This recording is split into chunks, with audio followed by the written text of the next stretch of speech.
What's the meaning of clamshell?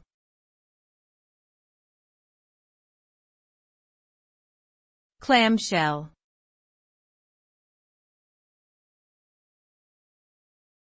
Clamshell.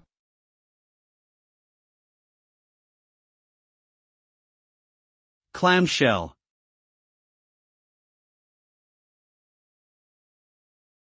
Clamshell.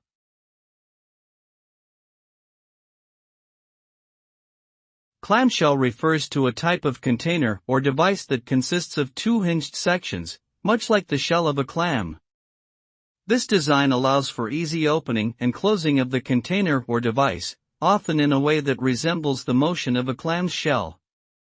Clamshell packaging is commonly used in the retail industry to protect and display products, while clamshell laptops have a design that allows them to be opened and closed like a book, with the screen on one half and the keyboard on the other.